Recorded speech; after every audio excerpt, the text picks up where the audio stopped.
Welcome back to Maniacal Music Musings. I'm your host, Jeremy, as always, here taking a break from living the life of an outlaw. Once again, I'm trying to avoid the guillotine until I'm the last man standing this year. You can find me where the killers hang, sipping on my Long Island iced tea. Neat, that is. This year was crazy. I was asking where's the bud in the hood, and this hoe wanted me to give her some late night tip, but she decided to stomp all over my heart, so now her body parts are in my trunk. And that's just the end of that story. Let me introduce my co host, though. He's known for being in too deep with the local lawman, to the point where it's life or death. You interrupt his money flow, and he'll walk up to your house, bomb first, and ask questions later. He gets asked all the time, "You are not a riot. So why do you think you are?" He just responds, "Me and my girlfriend toss it up nightly until we get the magic clap. So you're damn straight I'm a riot." I just think of him as some strange arithmetic thrown together by the gods of science. That was overall a Hail Mary in the dark that just came out lucky. The music god, CJ motherfucking Plane, everybody. Hey, yo. And let me go on record as saying I've never had the clap. But it's the magic clap. It's not the normal clap. Everybody wants the I don't care if it's magic or not. My name is not Magic Johnson. I ain't out here catching no kind of funky funk. Yeah, I had fun writing your part of the intro. I really did.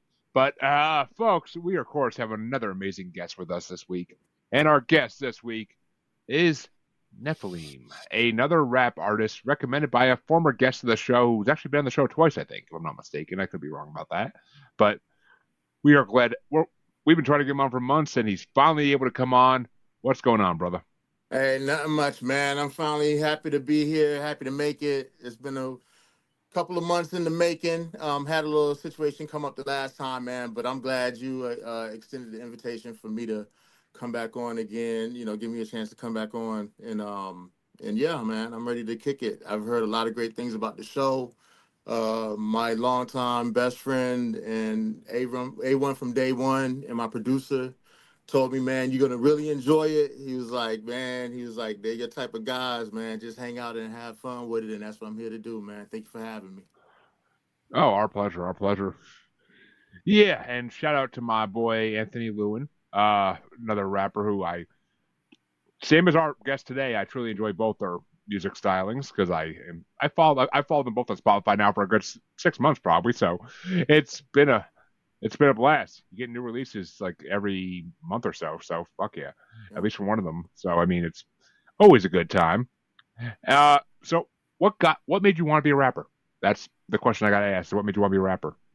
Oh man, I grew up in it, man. I kind of consider myself a child of hip hop. I came in, I grew up in that era where it was just taking off. You know what I mean? Your Run DMCs, your Beastie Boys, LL Cool J's, and then of course when the South found their voice, man, it's just something that just grew in me, and always been a writer, in some form or another, poetry or whatnot. But it's just that was just my calling, as well as and the thing I liked about it is hip hop is infused with a lot of different styles of music, through sampling and everything like that. So it gave me a chance to tap into a lot of other forms of music that that I probably normally wouldn't have gotten a chance to partake in. So That's what's up. I mean, yeah, I'm pretty sure we're close to the same age. So I kind of grew up in the same area you did, so I get it, yeah. 100%. I mean, I'm 37, so I don't know where the hell you are with that, but I think we seem like we're close to the same age. But Yeah. but yeah, I mean, growing up in the 90s, 2000s, rap was booming and taking off from day one, and it hasn't stopped. It's gotten a little shitty nowadays. I'm not gonna lie, but it's. Go ahead and just call me the old guy. I didn't point it out. I didn't point it out. Hell no. I've been around since the beginning of hip hop. Right. I was there in there. I was there in the Furious 5 and it made Herc days. So That's what I'm talking about. you know, The we won't say how old. old I am, but we'll just say I'm old. CJ was there when they first dusted off that vinyl, put it on the spin table, and said, "So look what we can do with this." Oh man, Right. yeah, back when they was hooking the gear up into the light post. That's right. Exactly. So, what album did you want to bring us today to have us give a listen to, and why did you want to bring this one? I'm kind of curious. Not saying anything nothing negative, but I'm kind of curious. In my opinion, you know, a lot of people, it's across the board their favorite Tupac album. Tupac's one of my favorite artists for sure. But my favorite album by him is the Makaveli album, the posthumous album that he released, 7-Day Theory. And the black sheep, outcasted from my family. Now packing heat, I run the streets, a young runaway, live for the day. When he died, I can hear him say, come on. Time goes by, buffing on lie, hoping that it gets me high. Got a nigga going crazy. I feel crazy.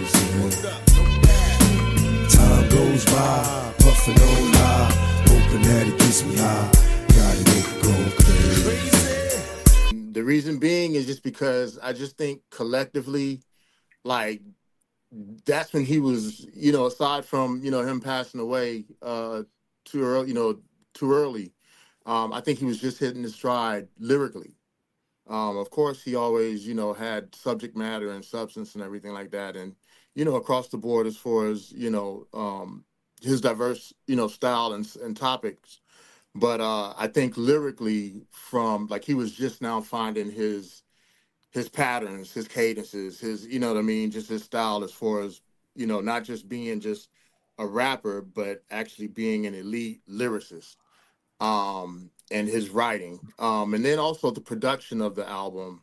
You know, it just all came together, and I just think that from that point on, we would have gotten a lot more from him, even though he was like, in a sense, of Prince, just like had a whole vault catalog of music, you know, to release even after his death. But I just think that that album just embodied everything that he stood for and him reaching his apex. I gotta ask, Joe. Do Yeah. you think he's still alive? Ooh, you know what? I'm a conspiracy theorist in a way. He might be chilling out in Havana, as far as I know. I mean, you know, and that's another thing about that album. It's mysterious because, you know, he named it that and changed his name for a reason. I'm not gonna say. Okay, you know what? I don't have a definite answer, so I'll be like, the possibility is there. I won't say definitely that he's dead. I mean, it's funny because me and CJ did a episode of his podcast about a couple weeks ago about conspiracy theories, and that's one of the ones that CJ had on his list is that Tupac is still alive. It came out on Saturday. I totally forgot to send it to him, and then I woke up Saturday morning and was like, man, I still forgot. Even after we had that discussion on Friday after not sending it, I went to sleep and still forgot to send it, so I sent it to him, and I'll send you the link. It's posted. I'll share it out definitely, but yeah, what do y'all think though? I mean, it's interesting. I mean, because I'm not going to give a definite no, he's dead. I say the possibility is there. Well, I mean, he might be for all I know, he could be in Cuba chilling. Well, see, here's the thing. I used to think it was all bullshit. Like, there's no way he's still alive. He was shot down and dead. But right. As I became a conspiracy theorist over the last 15, 20 years, the idea popped in my head, like, you know, it wouldn't be that hard for him to just fucking grow some dreads or have some dreads put on, whatever, and just go down to Jamaica, Cuba, whatever, and just fucking chill. And be one of those recluse people who rarely leaves their house, like that type of thing. Like, it wouldn't be that hard to believe. And he probably has a group of people that know who he is and keep it quiet down there. Like, it's I mean, I almost wouldn't believe it, but CJ showed me some proof that like Elvis may be alive and may be a pastor in the deep south. So, and Dude, that one is crazy because it's like, I don't want to believe it, but there's just so many coincidences between dude and Elvis, and it's just like, okay. But think about it. Also, he would be, if anybody, he would be able to pull it off. I mean, he did have connections to do that. But I'm saying, like, this dude in Arkansas, he has the same crooked finger. He wears a ring that he said he got from the niece of Elvis. He sings exactly like they've done like forensic voice prints of his gospel thing and what Elvis's voice is, and they're almost identical. He's the exact same age. He has the scar above his eye where Elvis had. Bob Joyce as a person did not exist before 1983. Wow. There's no records of this fucker being born or anything. It's just everything about Bob Joyce says witness protection or like a CIA type of thing. And it's like, okay, when you have one or two coincidences, okay, you bounce it off. But when you got 8, 9, 10 things, and then dude is like, he's literally got Elvis's ring, and he admits, I got it from Elvis's niece. Okay, how the hell does a pastor from Benton, Arkansas get connections to Elvis's niece enough to give him a ring that belonged to Elvis? Like, you just don't get given jewelry that belonged to Elvis unless you're attached to Elvis or somebody that is close to the family, because that shit is priceless, basically, because Elvis fans will pay millions. Millions. Yeah, Elvis fans will mortgage their house over the little shit, let alone a gold ring with a signet that literally he wore dozens of times on live TV and in movies, So I'm like, call it what you want. I'm not saying that is Elvis. I'm just saying there's a lot of coincidences. It's not beyond the realm of possibilities. We're not saying it's not. We're not saying it's not Elvis, but a fool can only believe so much before he's really a fool. So it's one of those things. But CJ, what did you think of this Makaveli album? I have a lot of respect for Pac. I've had so many arguments, when people want to argue the greatest of all time. My greatest of all time is based on criteria that is probably totally different than other people. For example, I have never put Biggie on my greatest because Biggie only did 2 records. And to me, yes, it's unfortunate he died when he did, but I can't call you the greatest of all time if you only did 2 records when you're weighting it against people like Jay-Z, Nas, KSR1, Chino XL, who's done dozens of records. So just for that fact alone, and Pac kind of falls under the same thing. Pac only did like 3 or 4 records. Unfortunate that he died, but supposedly. Okay. Anyway, when you weight his thing against the others, I can't put Pac on the greatest list. Was Pac a supreme lyricist? Yes. Was he not? The thing about Pac was, though, what set Pac apart and what people tend to overlook wasn't the fact that Pac was just a great rapper or a lyricist. Pac was a storyteller. Right. And storytellers in hip hop are few and far between. When you have people like KSR1 and Slick Rick and Big Daddy Kane that told stories as opposed to just rapping about something, so Pac was on another level just based on the fact that his songs were stories. If you watch the movie he did. Oh, Poetic is it Poetic Justice? yeah. Yeah. What was it? Poetic Justice. Boys in the Yeah. Hood. No, it's Poetic Justice. I think the one where he wrote the poetry all the time. Yeah, Poetic I Justice. think it had Yeah. Janet Jackson in it. It was him and Janet Jackson. Yeah. You know, that was the kind of person Pac was. Like Pac was a poet. He wasn't just a rapper, man. Like, Right. So, you know, I respect Pac on kind of a different level than a lot of other hip hop artists based on that fact. And, you know, like I said, I put him in that same category as like KSR1 and Big Daddy Kane, Slick Rick, people like that they were the storytellers. They were the historians almost of hip hop in the fact that, you know, they took the old school approach, but they made it relevant and modern to their time. This isn't my favorite Tupac record, but it's got 3 or 4 songs on it that are, you know, they're barn burners. The thing with me with this record is when it's good, it's great. When it's not, it's just kind of there. So to me, it's a bit uneven, but, you know, I think that comes from, you know, if this was done posthumously, you know, maybe, okay, this section of songs were totally complete, and these sections were maybe still pieces that were assembled by someone other than Pac, and maybe they weren't, you know, complete in what Pac would have had them be.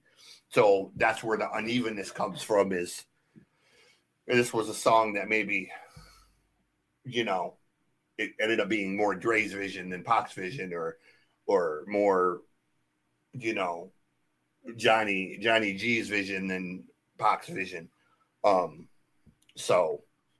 it's still a great record. I mean, it's Pac. You don't really go wrong with Pac.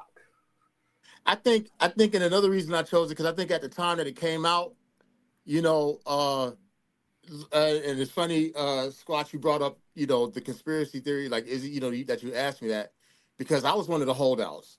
I was one of the ones that, nah, he's still alive. You know what I mean? So I was waiting, you know what I mean? You know, and foolishly or not, you know, it was just too much surrounding. It was just too many coincidences at the time. And I just felt like, to be honest with you, he just wanted to get away from the bullshit. You know what I mean?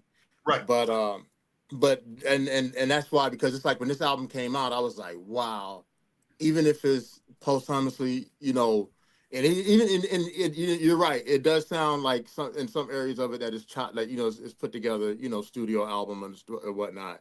Had he would have been alive to see it through, yeah, I think it would have been a totally different album. But I think that even if we, you know, come to the conclusion that, yeah, he did really pass away, I think he left us with something to, you know, it was just a memorable album for me, you know, because I remember just bumping that album, like when it came out. I got it on cassette. That's when cassettes was getting ready to, you know, everything was transferring to CD. And I think I wore the cassette out, then bought the CD and probably warped the CD out. You know what I mean? But it was just something that rarely, and then it was at a time in hip hop where, if you remember, like very few albums came out where you could listen to the whole album from start to finish all the way through. You know, like a lot of artists were starting to fall off with that. And it was that rare instance where I just felt like every song kind of, it was just something that I could put on and ride from Florida to South Carolina, you know, all the way through without skipping through anything. Yeah. And Yeah, I mean, it's, see, I get that, and if I'm not mistaken, there's been like 5 or 6 albums, or at least they released posthumously, of like different record labels like putting out his unreleased tracks. My whole childhood in high school, I remember hearing like, oh, it's a new album by Pac. It's all stuff he had stored away somewhere. Like, yeah, that's why I always thought he didn't die, because like, how do they keep finding all this shit that he supposedly had stored away somewhere? Like he's singing somewhere, rapping shit and saying it to his record label, and just fucking like collecting the checks. That's all he's doing. But Right. in hip hop, what makes hip hop unique from Prince or other artists like pop artists?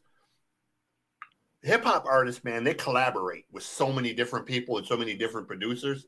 So you might end up with 3 songs with Alchemist, 3 songs with Guru, 3 songs with Dre, 4 songs over here. So there might still be 50 or 60 songs out there, and these motherfuckers are just sitting on it because they know they're waiting for that moment, like something's gonna come up. You know, they're gonna finally make an arrest or something. You know, and then okay, we're gonna drop this. This is a Dre thing. You know, you saw it with Chino. When Chino, you know, passed, Yeah, unfortunately. motherfuckers were like coming out of the woodwork trying to release this shit. And his daughter literally had to get legal orders because these motherfuckers were trying to capitalize on Chino's suicide. You know, and it was like, this was unfinished shit that Chino would have never put out because Chino was a perfectionist and he would have never released unfinished shit. So to protect the integrity, his daughter has literally had to fight these people, you know. So it's not unusual really for hip hop. Yeah, I guess it's not. I mean, that's obviously why I respect hardcore more than any other form of hip hop, because like take Gino Coltshit's untimely death about 5-6 years now, like a decade ago now. But like Scum, he was on Scum's label. Scum could have released all the Dark Half shit he had unreleased at that point, because he told me at a concert, he's like, I got tracks and tracks of Gino and Dark Half like unreleased. He's like, I'm working through it. He's like, I'm trying to see what I think is good for release and what Gino wouldn't want released. And he's like, I'm gonna do it over time. And he wasn't lying. Like he did over the last 10 years. He released, I think, 2 or 3 albums of Dark Half stuff that no one ever heard, or remixes that no one ever heard.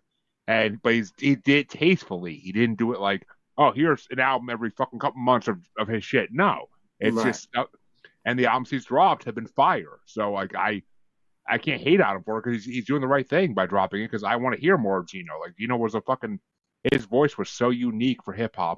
Nobody can do his voice in hip hop. Nobody. And if you never heard of Dark Half, go check out Dark Half. They're fucking incredible. But the two of them together is just harmony, pure harmony. But people say Boys to Men got harmony. I'm like, fucking listen to Dark Half. Jesus Christ. But so as far as Tupac Makaveli goes, I have never been a Tupac fan by any means. I couldn't get into him. I barely can get into Biggie. Like I never saw why people said they were both like legends. Like I never can get into it. I mean, I love Dre, and I respect that he wanted to bring Tupac up and like put him out there. And I mean, you saw it in Straight Outta Compton. They kind of did a good job of kind of showing that in that one scene where like he has Tupac in the booth and he's just like, and like it's when everything's going bad at Death Row, and he's like, I need to get the fuck out of here, and Tupac's kind of stuck in the middle of it, stranded on Death Row, as we all know. But it's just Pac turned himself into a corner, man, that he couldn't get out of. Well, basically, it's. I mean, it was on Dre too, though, because Dre brought him in, and then he didn't take him out with him. But but Pac it was a complex situation. I mean, and if you watch the American Crime Story like season about Tupac and Biggie, like it's just like there's so much, like they were friends. Like there's something behind that whole story that doesn't make sense, and to this day it does not make sense. People are not going to kill a famous rapper just for beef. Like there's somebody's getting paid to do something. Well, like, I mean, Biggie did have the song. Now Biggie did say, "You're nobody till somebody kills you." Too, you know what I mean? Well, I mean, that's true. Be, worth more dead than alive situation. You know I mean, it's true. Look at Malcolm X. Look at MLK Jr. It's true. You're worth more dead than alive because you're a martyr. But and you got to remember, Pac started with Digital Underground. Oh, right. Thank you. Nobody wants to admit that, and I'm like, he did. He did. You're right. I'm like, I did it. He's I'm in the like, Nothing But Trouble movie at the Yeah. end. I'm like, I've seen the fucking videos on YouTube of him and Digital Underground, but people are like, Yeah. no, he was. I'm like, people are like, he never was part of a group. I'm like, you're He fucking out of was- your mind. He was part of He a group. started off toting records and worked I his mean, way up to a background dancer, and then I mean, like shot to literally some more. in one of the videos, you see him in like a pure African garb, like doing this like Madonna dance, like in the back of a video. Yeah, that's Same song. Same song. That's yeah. All around the world the same. Well, It's in same the song. Nothing But Trouble movie with Dan Aykroyd and Chevy Right, Chase. yeah, they did the soundtrack. But I mean, I respect Tupac for what he did. I like a lot of his songs. I mean, Thug's Mansion is always going to be like one of my favorite songs that he did. Mhm. But this album, I did a listen through of all his stuff years ago, like 10 years ago. About I did a full listen through of all his stuff, and I respected what he did. I liked it as like music, but I just never got. I mean, I've never been a hardcore fan of his. Maybe I was like maybe I got into rap a little too late because I never get into Biggie either. I never was a fan of Diddy, thank God. But I never was I never was a fan of like a lot of the early '90s stars because of that, except for like hardcore artists later on. So, I mean, this album wasn't bad. I'm not gonna lie. This album actually impressed me. There's a lot. There's a few songs on here. I got an honorable mention for fuck's sake. So there's songs on here I know. There's songs on here I know lines from because they've been sampled 1,000 times. But it's a legendary album. I'm not gonna lie. I wish I could see an alternate what if version of this world where Tupac was still alive, quotation marks, and like alive in the mainstream and was still putting out like music regularly to this day. I would love to see who in the current rap game that he would have brought up, what rap stars could have been that he never got to bring up. Like that's the thing. What rap stars could have been huge if he brought them up. If he became a producer and like produced their first album. Like who could have been? Like it's one of those things where it's like it could have been same for Biggie. I mean, what if Biggie did the same thing? I mean, it's both of them could have changed the rap game.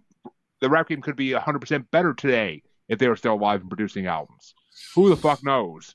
Who the fuck knows? I mean, we'll never know unless we go back in time and change shit someday, which could happen because I just saw today that scientists went back in time for parallel universes. Well, that too, but I actually saw an article today that quantum scientists went back in time 1 second today. They went back in time 1 second. Oh, and really? that's a breakthrough. That's a fucking breakthrough and a half. Because if we can figure that out, it's only a matter of time until we figure out how to do it completely and figure out how to go back to where we want to go back to. So who's to say we don't wake up someday and we're like, oh, and the news is like, oh, Tupac's new album comes out today. And here he is to talk about it. Like, who the fuck doesn't say we wake up to that someday? We don't even realize the difference because you change the past, you change the future. So who the fuck knows? Yeah. But all right, here's what's going to get interesting. What are your top 5, Neff, on Makaveli's album? My top 5 is, of course, the first single that dropped, which is Hail Mary.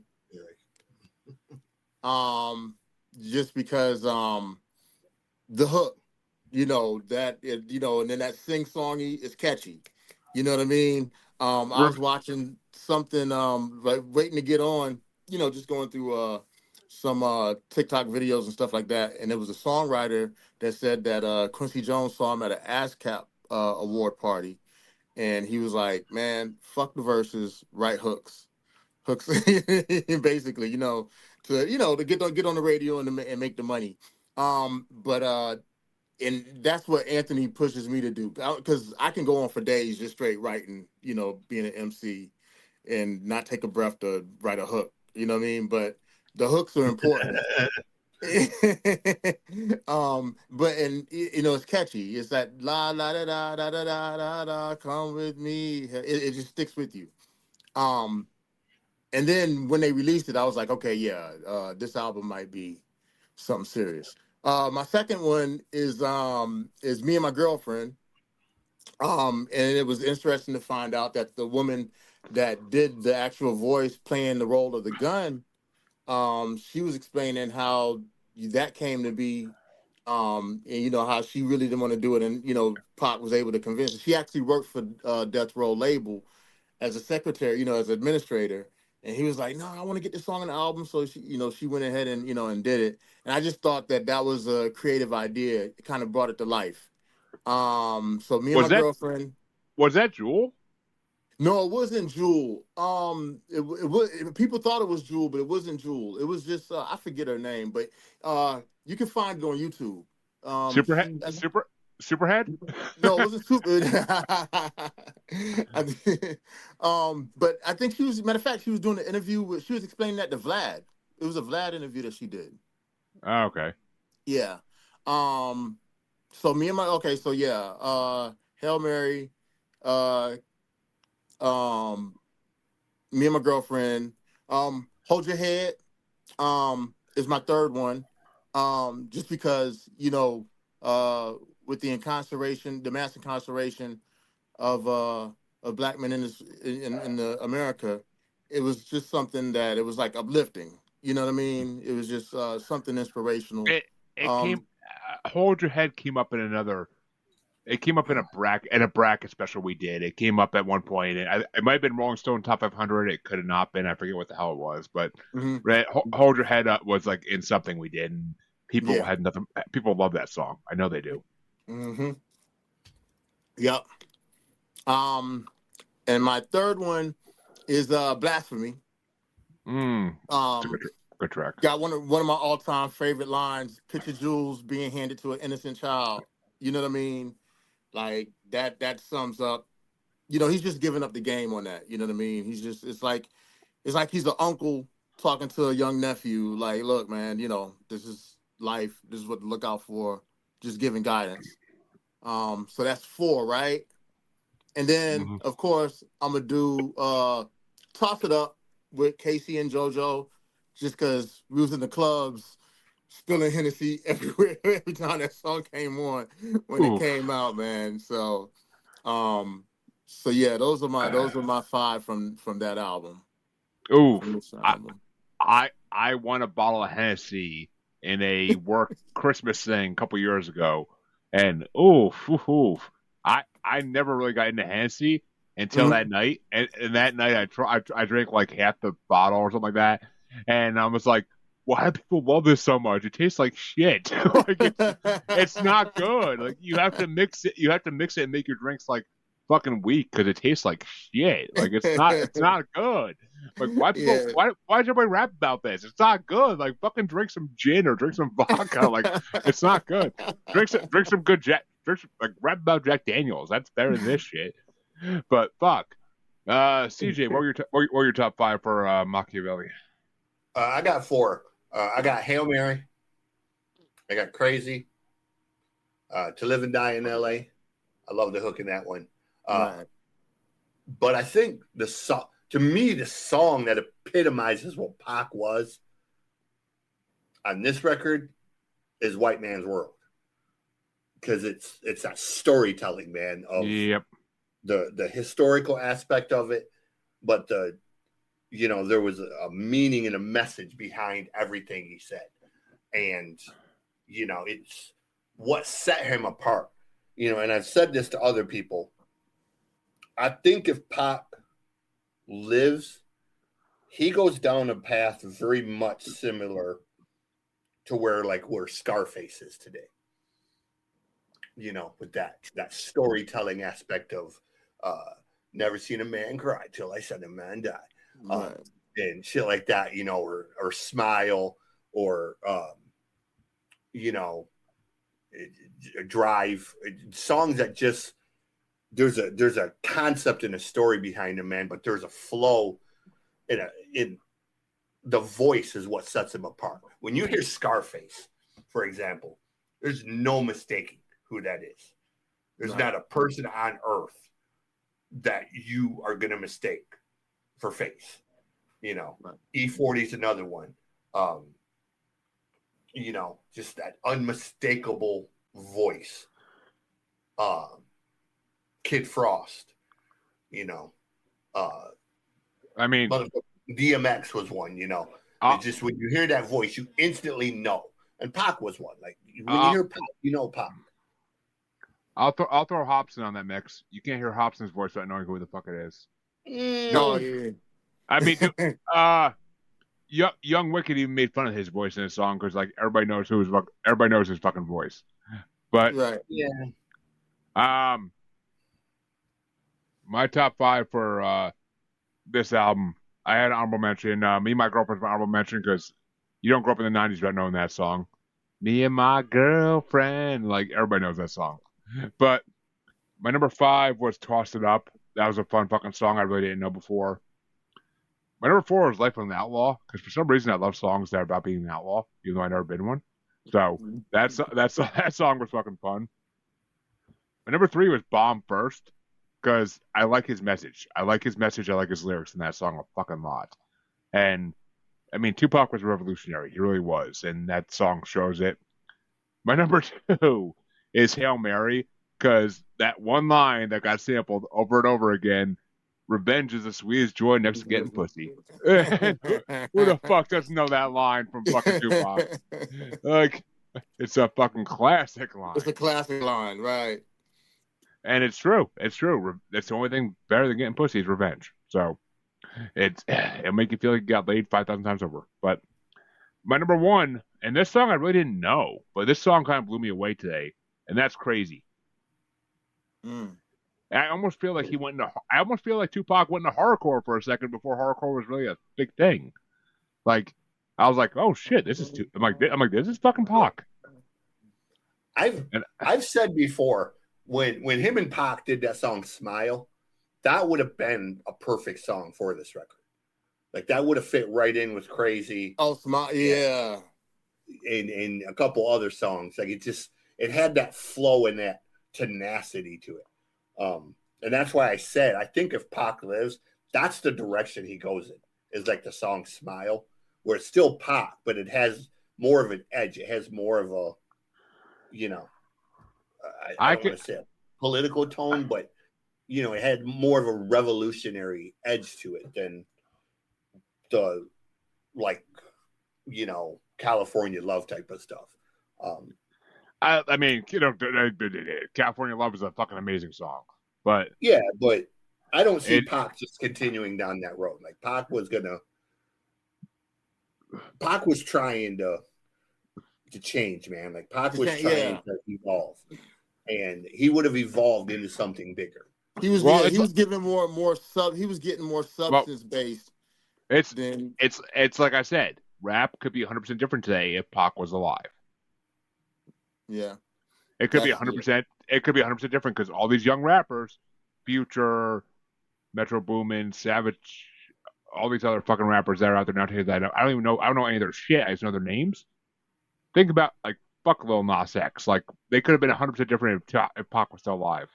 Like, but the landscape would definitely be different. They all went to pop because people like Pac weren't around anymore. People like Biggie weren't around anymore. Instead, they just have people like P. Diddy telling them like, "Oh, do what you gotta do to get big." Like, and we all see what happens when you do what Diddy wants you to do. So, but right. baby, oil. But I have not done that on a show yet since that shit dropped. I had to do it finally. But CJ, let's jump to yours before we go back to mine because I want to kind of break up the style here. What album? What album did you? I'm not complaining about that either. But what album did you want to bring? I went back and forth, man, between what I brought and the new Public Enemy. I was kind of leaning towards the Public Enemy, but I was kind of like, okay, I want something that's like really, really musical. And Pac was musical, so I brought. They're from Oakland, which is where Pac started, and I think Pac would have went hard with this dude. The name of the group is called the Coup, and the record is called "Sorry to Bother You." We want to thank you for flying with us. We know you could have stayed home, just cried and cussed. May or your guns go off if it's time to bust. May or the tanks have time to rust. They got the armies turning bullets into gold. They got the hookers turning tricks into cold. And every time the police kicks in the dough, an angel gas breaks dips in the O. And even if a D-boy flips in my O, It ain't enough to buy shit anymore. Sleep in the doorway, piss on the floor. Look in the sky, wait for missiles to show. It's finna blow, cause they got the TV, we got. And Boots, it's Boots Riley's group, essentially. And Boots actually wrote a movie related to Sorry to Bother You. And he's written a second one now. And Boots is, I know a lot of people don't know the Coup. They don't know Boots. But to me, the Coup is the West Coast Outcast. Like, they are. Like, everything about the Coup is relative to what Outkast did in the South, man. The live instruments, the flows, the genre jumping between, you know, rock and hip hop and almost like a punk style sometimes, and the bass, the 808s that were relevant in both. You know, I just, to me, the Coup is one of the most criminally underrated and slept on hip hop groups on earth, man. Like, if you don't know the Coup, you are missing out, man, because their shit is dangerous. Like, I'll fuck around and get a speeding ticket listening to these guys in the car, because you know, some of this shit is just I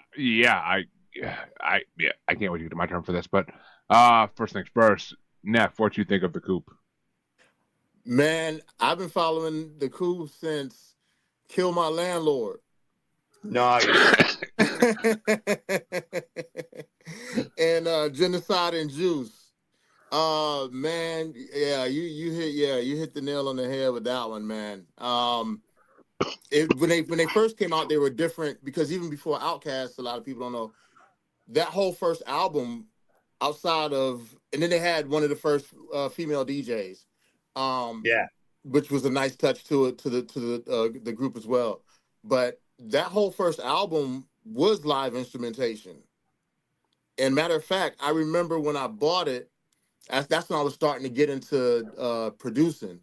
And I remember distinctly seeing on the back of the cover, you know how, you know, we used to do with the CD covers and stuff. We used to read the credits and stuff like that. And at the bottom, he was like, please feel free to sample anything from this album. You remember that? Yeah, because the next record they did after that was literally called Steal This Album. Steal This Album, right? I saw that. I saw that. I'm like, oh shit, they stole. I'm like, who stole it first? System of a Down or them? No, they was them. Like, Boots is a radical dude. Like, Boots is way ahead of his time, man. Yeah, like, Boots is way ahead of his. A lot of hip hop dudes talk revolution. Boots is like, that's a good name for him, because this motherfucker, he's a boots on the ground, real life revolutionary radical. Like, he is a modern day Huey Long, bro. Like, he's a badass, and he's so talented on so many levels, as an actor, as a movie screenwriter, as a fucking composer. I mean, this dude just does shit just for the sake of doing shit, and he never misses. And he comes up with, it's like, concepts. One of their early songs that I always get a kick out of is the I can never remember the exact title. I probably saw it today. I was looking up their history. Yeah, it was the Jesus in a. Oh. Yeah, me and Jesus the Pimp in a 79 Granada last night. Now, when you say that title, me and Jesus the Pimp in a 79 Granada last night, that should not work in any way, shape, or form. But this motherfucker wrote a song that has one of the biggest fucking hooks in all of hip hop for that song, and it's so smooth. It literally ranks up there with, like, the Outkast tune, not Mrs. Jones. Bombs Over Baghdad. Bombs Over Baghdad. No, the Outkast one where he's was in love with the girl. And he's talking to her grandma or auntie, whatever. I'm sorry, Miss Jackson. Yeah. Yes. I mean, it has that same kind of hook, like, sorry, Miss Jackson. But it's just like, Boots can do shit, bro, like, just for the sake of doing it. And, when I tell people about the Coup, they're like, who? And I'm like, man, you missing out because they're fucking great. Neff, did you finish your review of them or not? I don't want to interrupt you. I did. I did. And the crazy thing about it is, this is when y'all sent this to me, this was my first time hearing this album. I didn't even I had to go back and check their whole discography because I was like, damn, I've been missing out. But what got me is just the stark contrast between what I'm used to hearing from them, and they just completely went left field, like punk rock.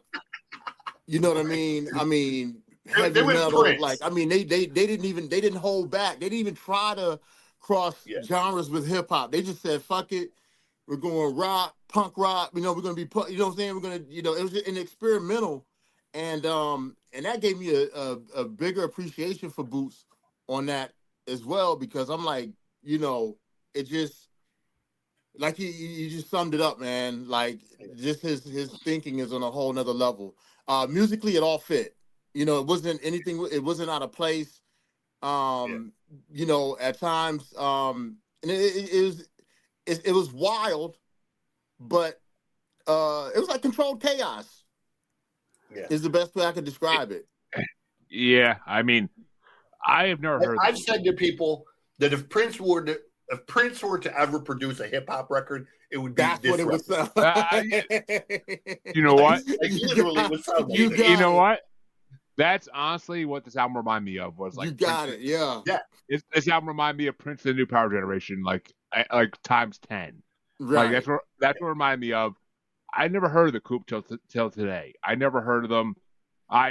Until last week when he told me this album. But I checked it out today, and I was like, all right, what the fuck? And at first, I played the wrong album because I looked up the soundtrack and said, because he did the movie and then he re-recorded it with the soundtrack song, right? Which there's literally two. But I quickly looked at your album. I was like, oh, wrong. And the first track, I'm like, oh, wrong album. And I'm like, this can't be the album. And I went and looked at your message, and I'm like, okay, it's not the album. And I went back, and listened to the actual album, and I'm like, holy fuck! I'm like, this is beyond phenomenal. I'm like, this does not disappoint. I actually followed him on Spotify because this is the last album he put out in 2012.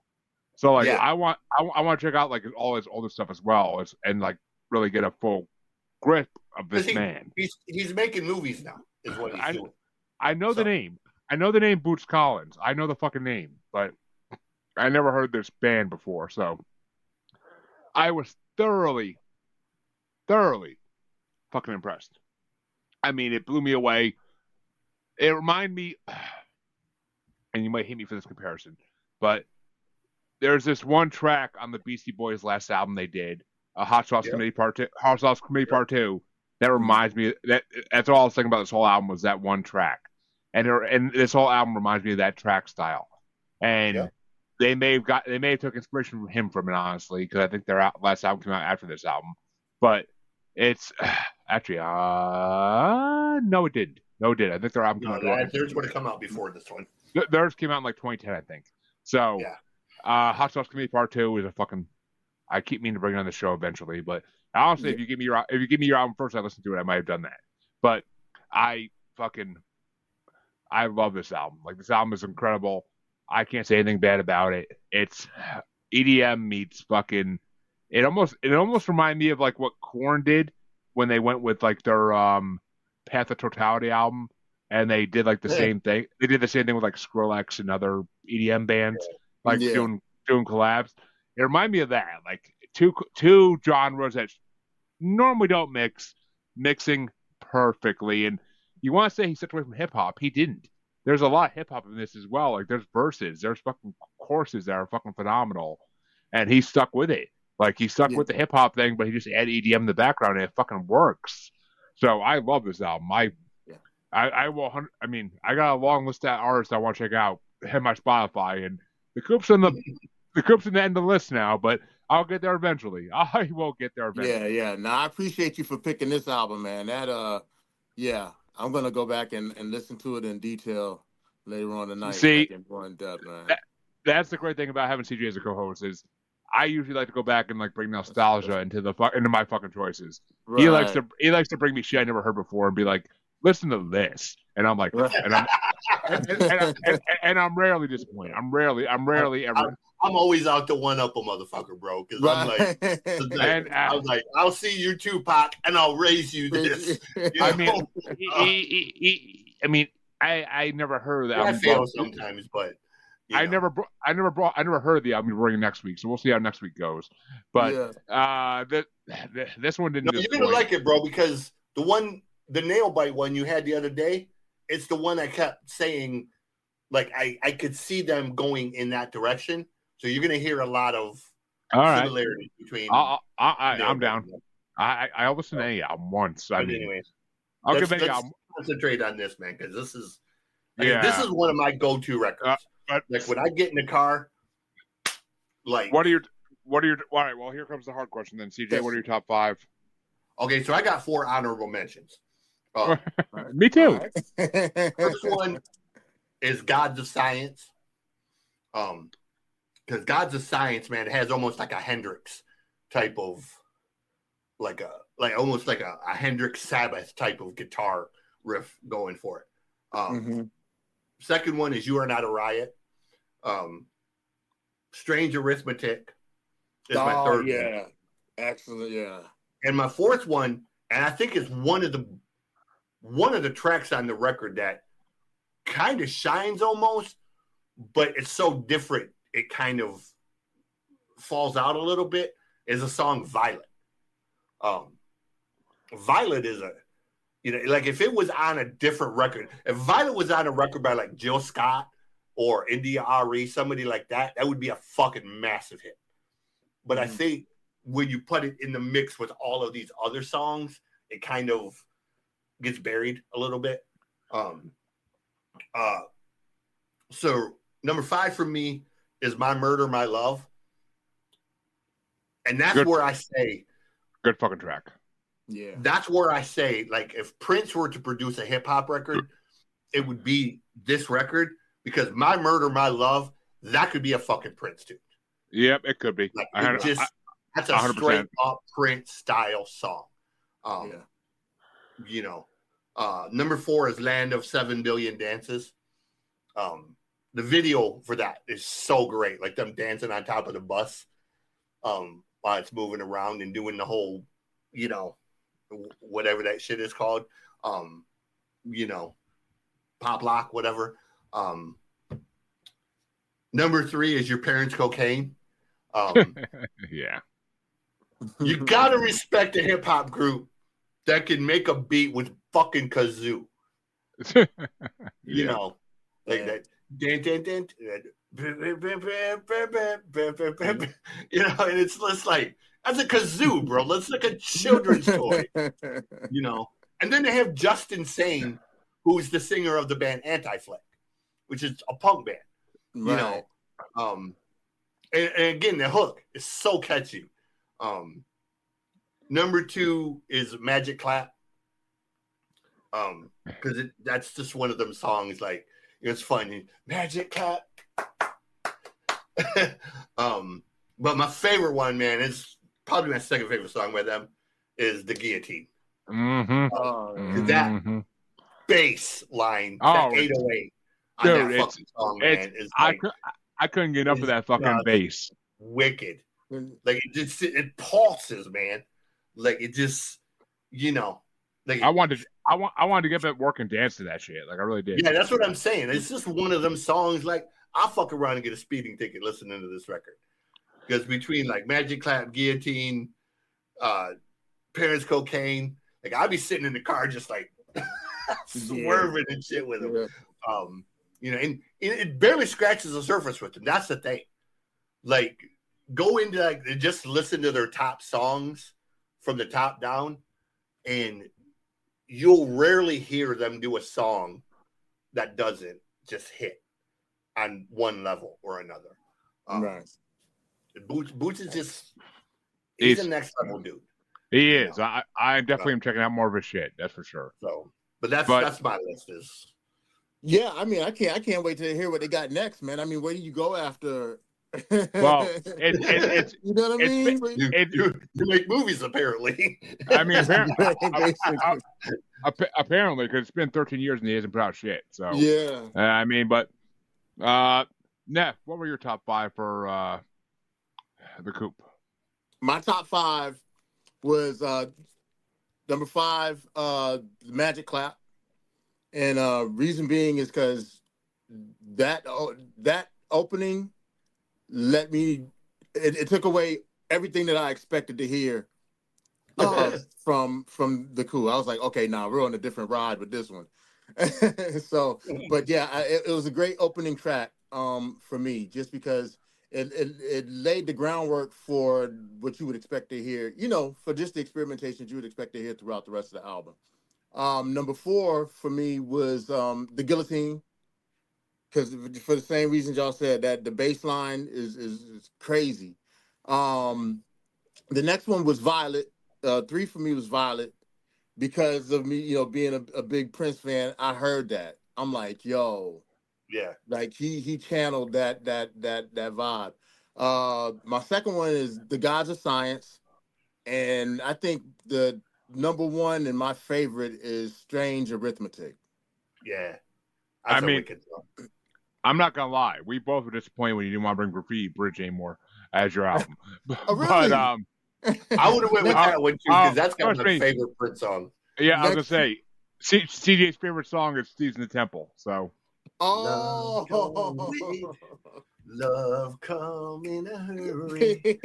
But I swear to God, dude, if there is any song that is just begging for like a fucking rock-ish metal type of remake, exactly. Like I can hear somebody like Korn or Bad Omens or somebody like that. Yeah, it would be like when Korn redid Smooth Criminal. Like, somebody needs to remix it. You're right. That's Alien Ant Farm, but yeah. Yeah, but that's what I'm saying. Like somebody like that, just I could hear them doing, or The Cross. The Cross is another one, dude. That song is just, it starts so mellow, and then that guitar solo at the end fucking kicks in. Correct me if I'm wrong, but I could hear Lord of the Lost doing that song too, and if he does another cover That's what I'm saying, though. It's somebody that can understand the intricacies, or the intricacies of the beat, Yeah. Dun, dun, dun, dun, dun, dun, dun, dun. And it's just that almost like a snare drum, kind of. Exactly. It's like a very minimal drum, and then it gets heavier as it goes along, as he picks the tempo up. And The Cross does the same thing. And when Prince sings The Cross in the beginning, it's just that almost like that foot stop, and then it picks up, and by the end of it, it's like that full on fucking guitar solo, where he's literally channeling like fucking Jimi Hendrix almost. And so well, all right. Well, I got 4 more mentions for this album as well. I'm gonna fly through them a little bit. I'm gonna fly through them because we're running out of time. We're running long on time here, but we still got another album to discuss. That's gonna take a while, I'm pretty sure. But Magic Clap was my first honorable mention because fun fucking opener. We've Got a Lot to Teach You, Cassius Green. I really like that fucking song. That's a great song. That's a good song. The Gods of Science, fucking phenomenal. I dug the fuck out of that song. If it wasn't for the beats, that song would have been a lot higher. And if it wasn't for the beats in the other songs, I mean. And Strange Arithmetic was my final honorable mention because Strange Arithmetic is fucking a fun song lyrically. My number 5 was This Year, which nobody mentioned, but This Year is a fucking fun ass song. My number 4 was WAVIP. Wavip. I fucking love that song. I love that song. That song is fucking fun. Killuminati. My number 3 is You Are Not a Riot because the beat is fucking insane. You are And my that's a number punk two, rock song, dude. I mean, yeah. It's positioned as a hip hop song, but that's a fucking punk song. Okay. Oh, you're not wrong. You're not wrong. But my number two, nobody mentioned yet, which is amazing. But my number two is Long Island Iced Tea. Neat. I almost thought that was I thought that was gonna be my number one. I thought it was gonna be my number one because that song is fucking so good lyrically, beat wise, and everything else. Mm-hmm. But then I heard the Guillotine, and nothing was beating the fucking Guillotine on this fucking album. Nothing. The Guillotine might be one of my favorite songs of all. I said to my friend at work, I'm like, you gotta fucking hear this. I'm like, I know you don't like rap unless it's actually fucking amazing, but you gotta hear this. Like, Right. It's, oh my god, it's phenomenal. So, like, I will be going to check out the rest of this band shit, because, like, the Coup is fucking something I never heard of. They flew under the radar for me until now, but I will be fucking checking them out. Yeah. But there's no bad songs on this record, dude. So literally anything. That was that's the crazy Like, thing. you're not wrong, because, like you said, whether it's Cassius Green, whether it's whatever, Violet, whatever, they're all great fucking songs. Oh, they are. I mean, I was actually trying at a certain point to not put any more on my fucking album. I mean, on my list. Yeah. I'll try not to put any more on my list at a certain point, because I'm like, I gotta stop. I'm getting out of control here. And that's what I did. I only added 4. I literally could have added half the stuff you said. But it's all new to me, so I gotta fucking list right here. But it's time, I guess. It's time. It's finally time. Because Nif wanted to bring a 1996 album. I'm like, fuck. There's nothing in 1996 I haven't brought before or hasn't been brought before that I really want to bring. And I'm like, you know what? I'm gonna do something here that's a callback to the person who recommended them to me. Because when my buddy Anthony Llewellyn was on the last time with my original co-host months ago, actually this has to be back in September of last year, actually. I brought a little album with that episode called Mystic Styles. And I was like, you know what? I haven't brought on 3-6 fucking Mafia in a fucking minute. And I need some 3-6 Mafia in my life right now. So I'm like, let's bring on the next album after Mystic Styles, The End. And You talking about a classic there, man. And I'm like, it is a classic. And I'm like, it came out in 97. So I'm only a year off for the fucking guest album. So I'm fucking down with that. I'm like, let's bring back 3-6 Mafia as The End, because I love 3-6 Mafia. I love the Mafia 6. They're the new incarnation of them that isn't really put out albums anymore. But they're actually touring right now with I forget who, but it's another famous band from back in their time. But they're touring right now all around the West Coast. And I'm like, I would fucking pay so much. I've only seen DJ Paul solo live. I would pay to see all of 3-6 Mafia live. And they're actually advertising themselves as 3-6 Mafia, not the Mafia 6. So that has to mean that Juicy J's involved. Right. So I'm like, so I would pay to see that fucking concert. So much money, because I fucking love 3-6 Mafia. I got into in not college, but like kind of college, not after college. I was working a full-time job, and I was listening to a lot of ICP and shit, and like I heard 3-6 Mafia and ICP stuff, and I'm like, you know what? Maybe it's time I finally get 3-6 Mafia listen. And I love 3-6 Mafia. I don't like them after they got famous, after they went mainstream. I do not like it once Lord Infamous left, once Koopa left. I hate that shit. Like my co-host would bring that shit on, the most known unknown, the most known. Like he'd bring on that shit. Even when the smoke clears, I'm not a huge fan of that album, because it's just that's when they go mainstream, is when the smoke clears, and I'm not a fan of that. I like when my nigga Blackie stacking pussy pimpin'. Got deal on the P hoes on. Shut the fuck up, bitches. Step on bust your ass better not scream. Don't make me have to wipe your motherfucking brains off my sheets. I'm gonna burn you. Watch you burning. Nightmare bad dream. Get you to the beast in the pit of Hades. Thunder roar, stormy black clouds. I stole the 7th seal, then the angel cried. That girl, I love you. I wanna be with you forever. You too evil though. We gonna give you to the devil. What's up? Do you wanna come against me? Do you wanna get your ass erased off the MFP? Devil daughters come. Their hardcore roots, their southern Memphis hardcore, crack house roots, basically. Like that's why I like. What the fuck's it called? Trap house. I like their trap house. Their old school trap house rap is why I like. Yeah. So I'm like, you know what? I haven't brought 3-6 Mafia in almost a year. it's time to bring 3 6 Mafia back. So the end of the statement and that's the end of the album. But I got Neff. What do you think of the end?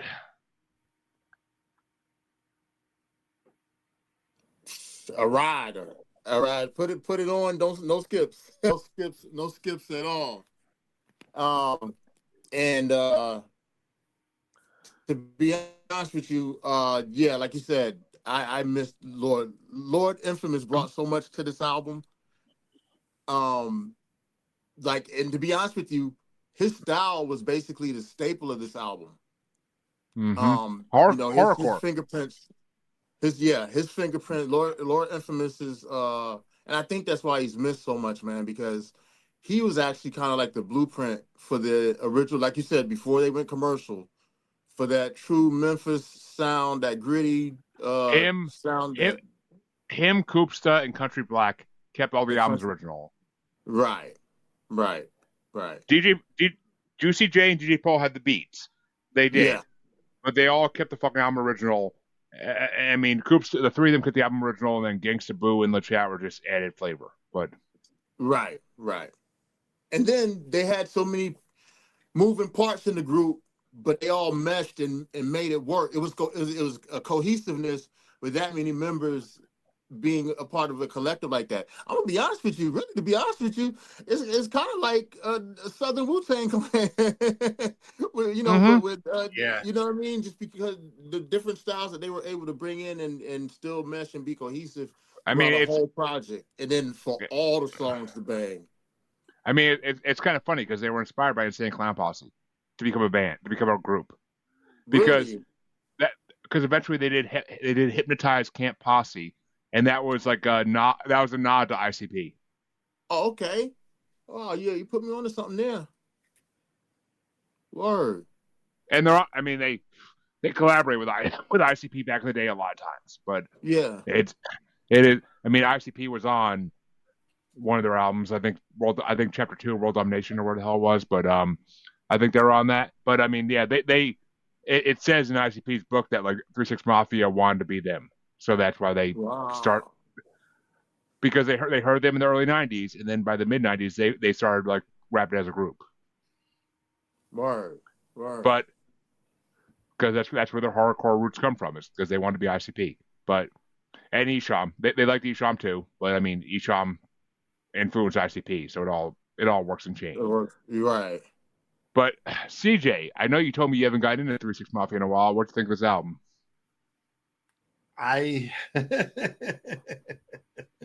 I'm still not a fan, bro. I respect them. I do. Like, so being born and raised in Michigan, I joined the National Guard and moved to Arkansas right around the time Southern rap took off.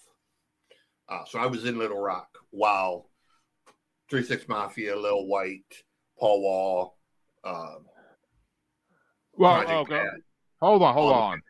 Little White didn't get fucking into this picture until like a decade and a half later. But yeah. No, Lil White was doing shit with Jelly in early 2001. Yeah. So yeah, but 3 6 came up in the early '90s. I mean, okay, well, but still, nonetheless, like when it was really blowing up, Pastor Troy and you know, I love Pastor Troy. Yeah. Southern rap is Southern rap to me is an acquired taste. Oh, 100%. There are artists that I really, really like, and there are artists that I just grit my teeth. Like I don't get the hype of them at all. Right. Lil Jon with that, yeah. Dude, shut the fuck up. Like, it's so fucking annoying, you know? He had one good song. He should have left it there and walked away. But yeah. But you know, he have a lot of respect for 3 6 Mafia. 3 6 was the first to do that. I said he was actually inspired by 3 6 as well, because a lot of people don't know 3 6 came up with that crunk style first. Well, that's what I'm saying. I have a lot of respect for 3 6 Mafia for what they did. But they're also a group that I don't always connect to. they have certain songs that are good, and then they have some shit that's just really, really repetitive, and it's just kind of like, okay, yeah, next. See, that's what I'm saying. Even in this album, you could hear them getting mainstream a little because the crunk thing was taken off, and they were getting mainstream. Even in this album, there's some mainstream tracks I can't stand. But so, yeah, I 3-6 Mafia, I spend more time skipping their songs than I do actually listening. But you know, I love that they did the hustle and flow thing. You know, that was a cool. Smack that hoe! Smack that hoe! Yeah, I love the fact that they put Haystack in the movie. Like that was a cool touch to really representing the South, because Stack's a major part. Whether you like the guy or not, or what he's done in his past, Stack's been there.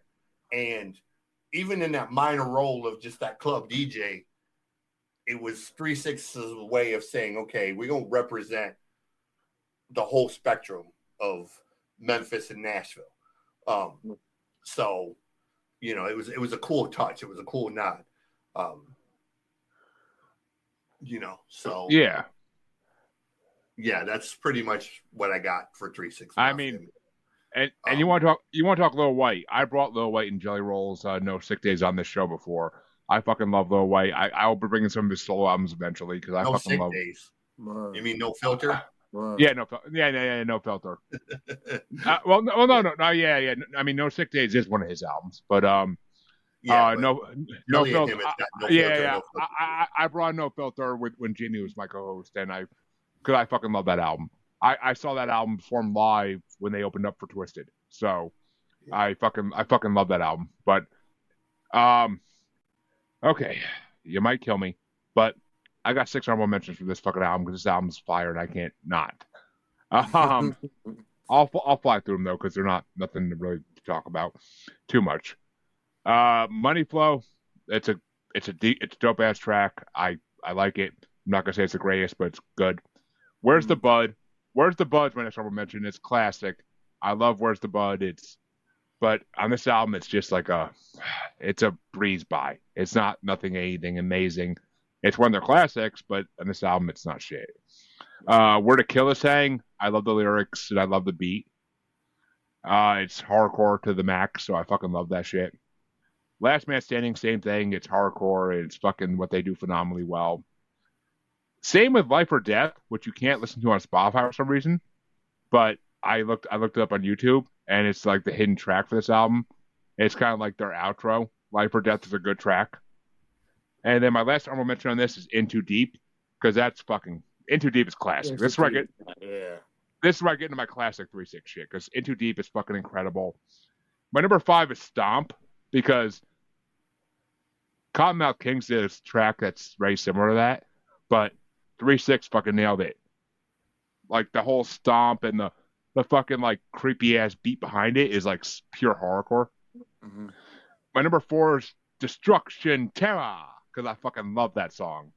Like that's Lord Infamous's fucking verse in that is phenomenal. Like I love the beat. The beat is so fucking classic horrorcore. Yeah.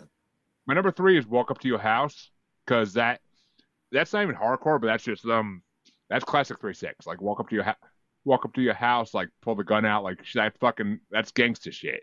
And that's what they're known for, was gangsta shit, like with hardcore backgrounds. Like they are known for their gangsta shit. And I love Walk Up to Your House. My number 2, and the fact is my number 2 kind of fucking pissed me off because it's not my number 1, but it can't be. You'll see why in a minute. But my number 2 is Body Parts, because that is one of the most classic rap songs in my opinion of all time. I love the second version. I love the third version, and they redid it as the Mafia 6 with like fucking 15 guest stars on it, and it's so fucking good. Like no matter what version it is, Body Parts is always a amazing song, and it's pure hardcore always. I put the Body Parts in my trunk. Like that's hardcore. That's ICP shit. Like right. I fucking like don't look in the trunk. Like that's from ICP's first. That's from ICP's first album, and fuck. Night of the Axe. Night of the Axe. Like don't look in the trunk when like the cop pulled them over and the fucking like smoking part's like, don't look in the trunk, you say? Like it's fucking classic. Like that's ICP's influence right there. Yeah. And my number one, my favorite 3-6 song of all fucking time came out for the first time in this album. It came out again on World Domination, but it came out in this album first. Late Night Tip. Just that fucking piano-y ass beat. Bam, bam, bam, bam, bam, bam, bam. Bam, bam, bam, bam, bam, bam, bam. Like it's fucking. Oh my god, I love Late Night Tip. And before I met my wife, before I was a married man, that was my theme song. Like, I need my hair done, bitch. Me too. Don't come to me about that shit. Like it's fucking Late Night Tip is fucking one of my favorite songs of all time. Yeah. I love that fucking piano beat, and I can't get enough of it. Like anytime that comes on in my car, it never gets skipped. I have that like 3 different times in my fucking like list because of different albums it's been on, and that song is never bad. Like it's just always good. Like it's just 3-6. It's 3-6 Mafia's best fucking song. But the only song that comes close to it is It Was a Long Night, and that's off of Mystic Styles. But if you actually go back and listen to that episode with Anthony, I actually rapped all Lord Infamous's verse on that episode.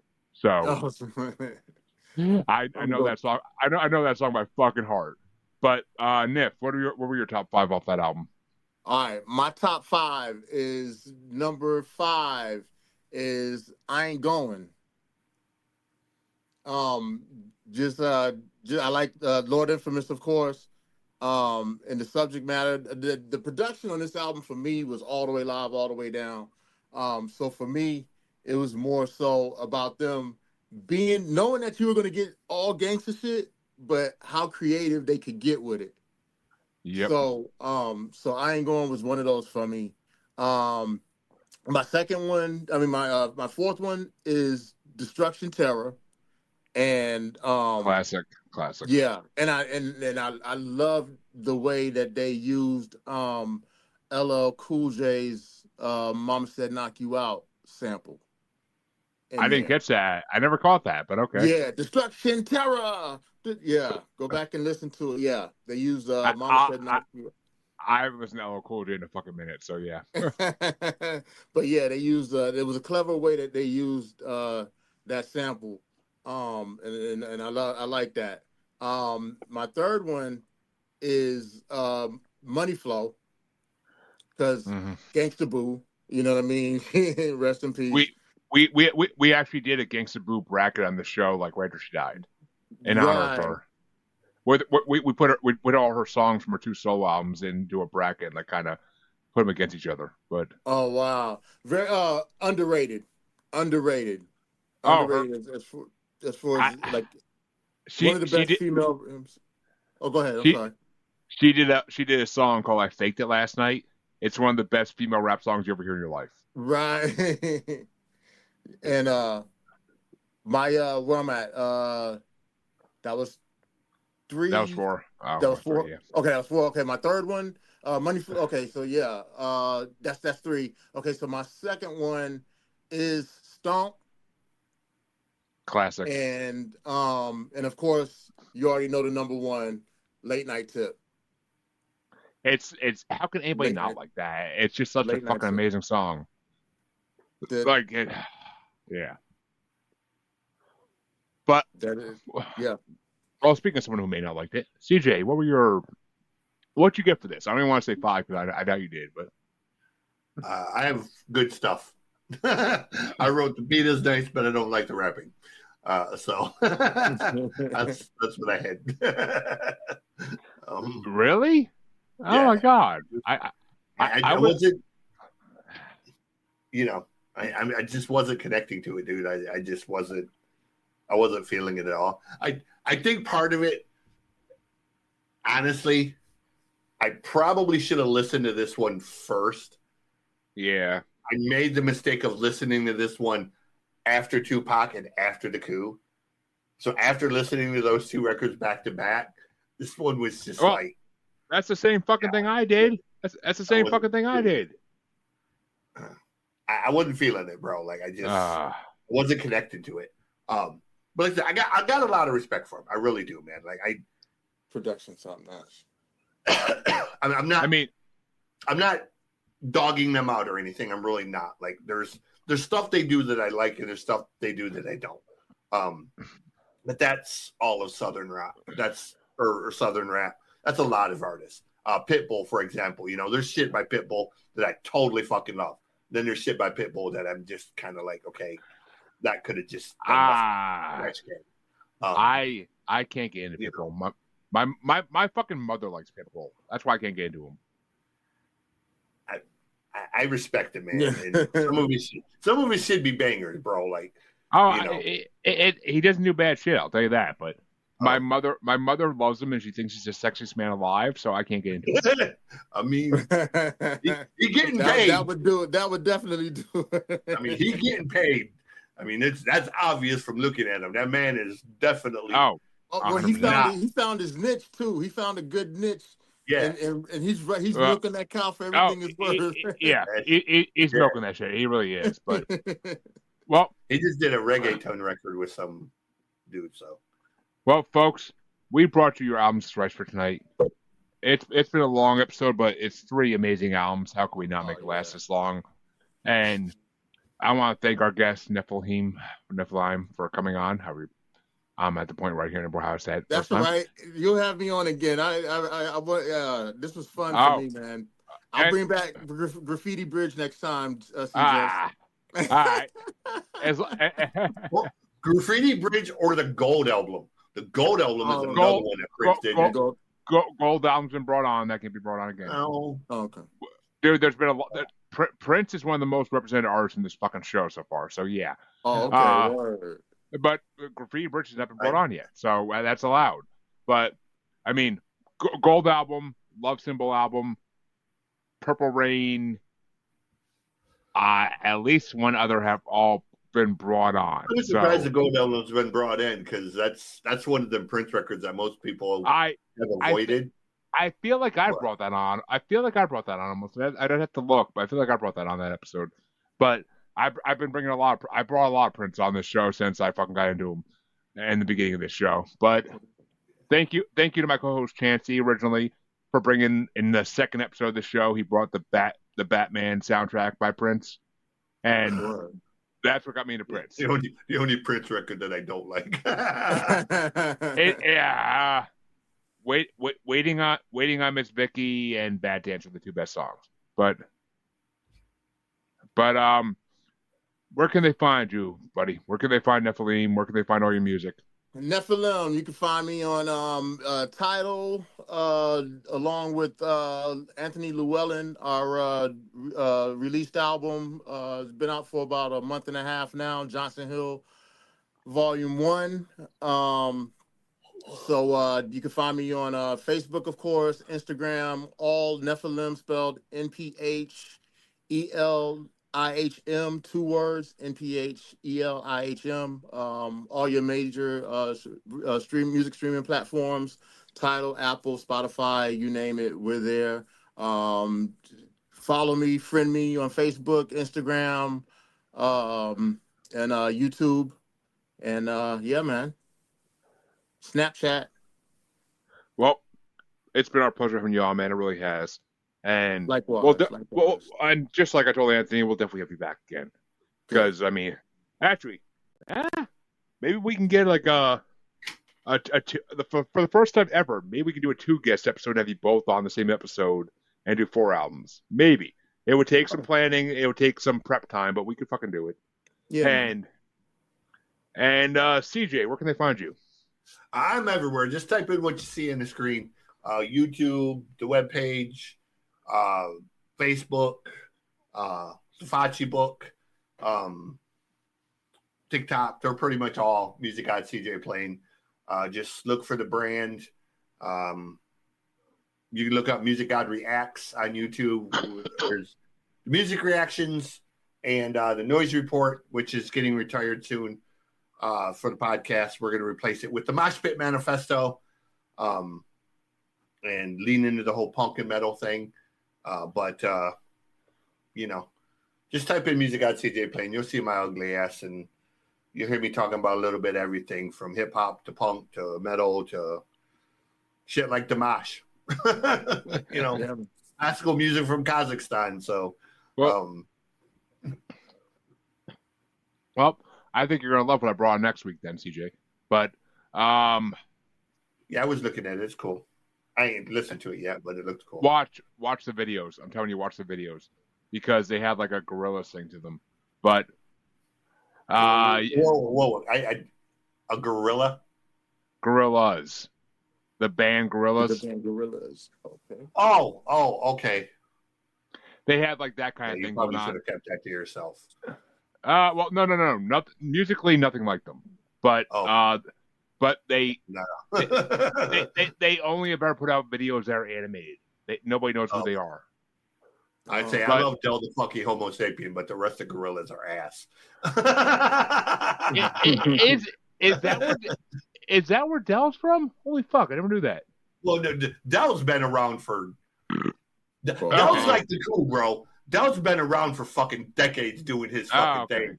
The motherfucker stepped on Del. All right. That makes sense, because, I mean, a lot of brackets I put together that are rap, Del's on them. But... yeah. Del and Murs are like... you're just like the West Coast weirdos. Yeah. I know Murs, too, from brackets, but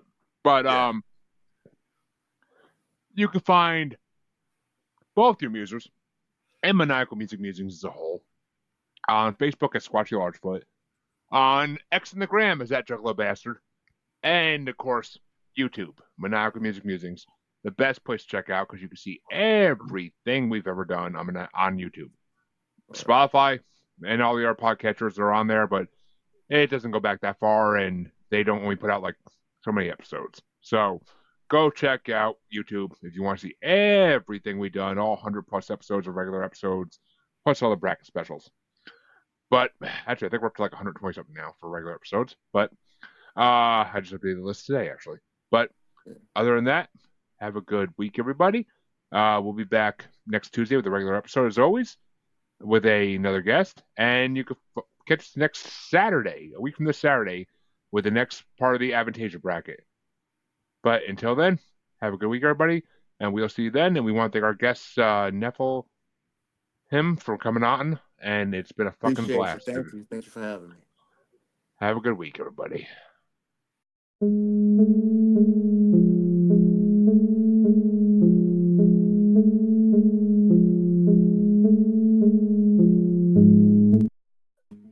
All right, he bounced fast.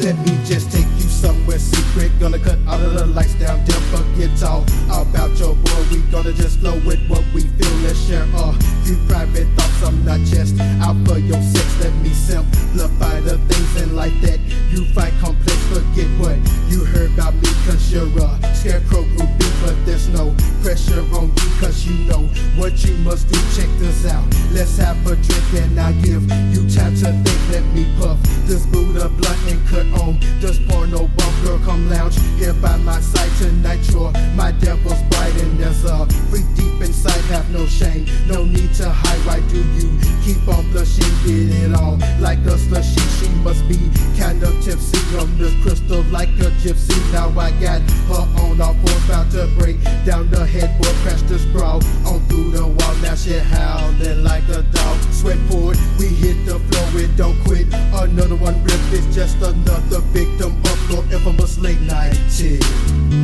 I'm not the type that get involved involved in long relationships. Taking trips and buying gifts, I'm sorry, I'm not on that tip.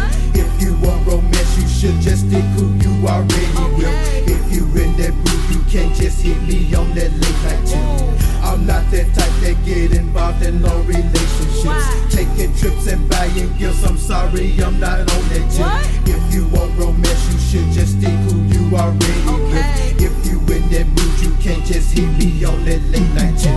I done seen some funny since I got in this game. They wants my crib, they wants my kisses, I done got my fame. I never recall you asking your last boyfriend for Nathan, but now the big bourbon on gold got you aggravated. I need a coach bag. I can't be even doing it. I need my hair done. Me too, I ain't got nothing to do with it. I've been through with it, you and it since the first time you asked. And might I add, players like me can't be saving you rats. I ain't with that nonsense or that lovey-dovey mess. Feeling kinda like calling, all I want is sex. Slip on Victoria's Secrets, hit the liquor store before it closed. Call Chris so I can get something white to go up in my now I'm feeling fine. Nothing but sex is on my mind. If you cannot please me, boy, then please don't waste all of my time. Got you caught up in the mist. Missed it, girl, from triple. Late night tip is all we have. It's time, so trick, that's it. I'm not that type that get involved in long relationships. Taking trips and buying gifts, I'm sorry, I'm not on that tip. If you want romance, you should just stick who you already with. If you in that mood, you can't just hit me on that late night tip. I'm not the type that get involved in long relationships. Taking trips and buying gifts, I'm sorry, I'm not on that tip.